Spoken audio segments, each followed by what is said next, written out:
दगडफेक होतीये, कुऱ्हाडीने हल्ला होतोय, पेट्रोल बंब कुठून येतात? व माहिती मिळाली की एका विशिष्ट ठिकाणी 100-150 बाईक दररोज पार्क व्हायच्या. काल तिथे एकही गाडी पार्क नव्हती. पोलीस कायदा सुव्यवस्थेचं रक्षण करताय, स्वतःचा जीव धोक्यात घालून त्यांच्यावर तुम्ही दगडफेक करताय, कुऱ्हाडीने वार करताय, हत्याराने वार करताय, पेट्रोल बंब टाकताय. तुमचे हर्षवर्धन सपकाळ मुख्यमंत्र्यांची तुलना औरंगजेबाशी करतायत. ची तुलना कुणाबरोबर करताय? शिवाजी महाराजांची तुलना औरंगजेबाबरोबर करताय आणि या औरंगजेबाची तुलना क्रूर म्हणून, प्रशासक म्हणून यांच्याशी करताय. नमस्कार, तुम्ही पाहताय मराठी मंडळ. नागपूर देशाच्या हृदयात वसलेलं शिस्तप्रिय आणि शांतिप्रिय शहर. पण या शहराच्या मध्यवर्ती भागात महाल परिसरात अचानक उसळलेल्या दंगलीनं सगळ्या महाराष्ट्राला हादरवून टाकले. औरंगजेबाच्या कबरीच्या वादातून पेटलेल्या या संघर्षात दगडफेक, जाळपोळ आणि दहशतीचं वातावरण निर्माण झालं. पोलीस प्रशासनानं तातडीनं कारवाई करत परिस्थिती नियंत्रणात आणण्याचा प्रयत्न केला असला तरी या घटनेनं समाजात भीती आणि तणाव निर्माण केलाय. नागपूरच्या महाल भागात नेमकं काय घडलं, दंगल कशी पेटली आणि आता परिस्थितीवर कोणत्या उपाययोजना केल्या जात आहे? चला पाहूया नागपूरच्या दंगलग्रस्त भागाचा सखोल आढावा. गेल्या काही दिवसांपासून संभाजीनगरमधील औरंगजेबाच्या कबरीवरून सुरू असलेल्या वादाने आता नागपुरात हिंसक वळण घेतलंय. विश्व हिंदू परिषद आणि बजरंग दलाने राज्यभरात आंदोलन पुकारलं होतं.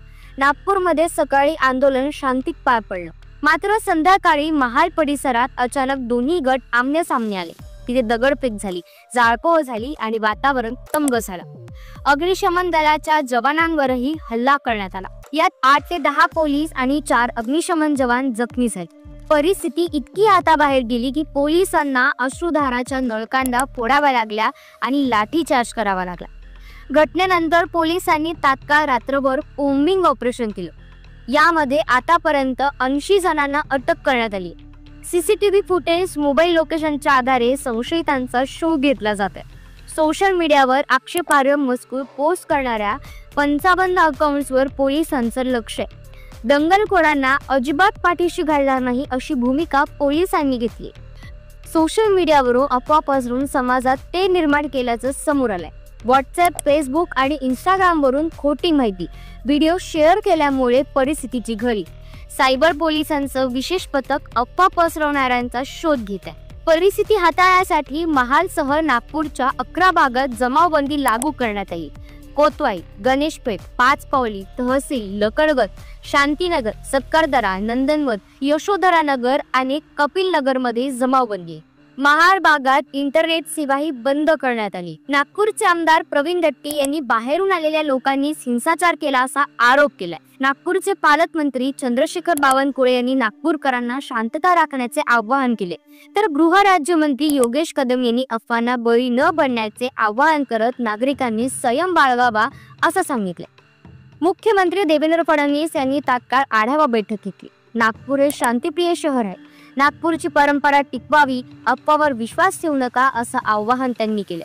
सागर बंगल्यावर पालकमंत्री आणि पोलिसांसोबत बैठक घेऊन परिस्थिती नियंत्रणात आणण्यासाठी सूचना दिल्या. महाल भागानंतर हंसापुरी भागातही हिंसाचार उसळला. जुना भंडारा रोडवर जमावाने आयुष क्लिनिक आणि वाहनांना जाळण्याचा प्रयत्न केला. या घटनेनंतर हंसापुरी परिसरातही मोठा पोलीस बंदोबस्त तैनात करण्यात आलाय. दंगल घडवून आणण्याचा शोध घेण्यासाठी विशेष पथक तयार करण्यात आले. सीसीटीव्ही फुटेज, मोबाईल लोकेशनच्या आधारे आरोपींना पकडण्याचा प्रयत्न सुरू आहे. कारवाईच्या भीतीने अनेकांनी मोबाईल बंद केले असून सोशल मीडियावर ऍक्टिव्ह नसल्याचं दिसून येते. ही घटना घडलेल्या पार्श्वभूमीवर नागपुरातील सकारात्मक वातावरणाला तडा गेलाय. येत्या काळात होणाऱ्या गुंतवणुकीवरही या घटनेचा परिणाम होण्याची शक्यता आहे अशी चिंता आमदार प्रशांत जगताप यांनी व्यक्त केली. पोलीस प्रशासन पूर्ण ताकदीने परिस्थिती नियंत्रणात आणण्याचा प्रयत्नात आहे. जमावबंदी, कॉम्बिंग ऑपरेशन, सोशल मीडियावर लक्ष ठेवणं सुरू आहे. कोणताही अफवांना बळी पडू नका. अफवा पसरवल्यास कठोर कारवाई केली जाईल असा इशाराही पोलिसांनी दिला. मुख्यमंत्री फडणवीस विधानसभेत निवेदन देण्याची शक्यता आहे. परिस्थिती पूर्ण नियंत्रणात आणेपर्यंत पोलीस आणि प्रशासन युद्ध पातळीवर काम करतात. नागरिकांनी संयम ठेवावा, कोणत्याही अफवांना बळी पडू नये असं वारंवार आवाहन केलं जातंय. औरंगजेबाच्या कबरीच्या वादातून सुरू झालेला हिंसाचार नागपूर सारख्या शांतिप्रिय शहरासाठी दुर्दैवी आहे. राजकीय नेते, पोलीस प्रशासन आणि राज्य सरकारने तात्काळ नियंत्रण मिळवत ही परिस्थिती आटोक्यात आणली. मात्र समाजातील कट्टरवाद्यांकडून अशा प्रकारे शांतता भंग करण्याचे प्रयत्न सुरू आहेत. हे या घटनेतून स्पष्ट झाले. आता नागपूरकरांची परीक्षा शांततेची परंपरा टिकवण्याची आणि सामाजिक सखोला जपण्याची. आता यावर तुम्हाला काय वाटतं?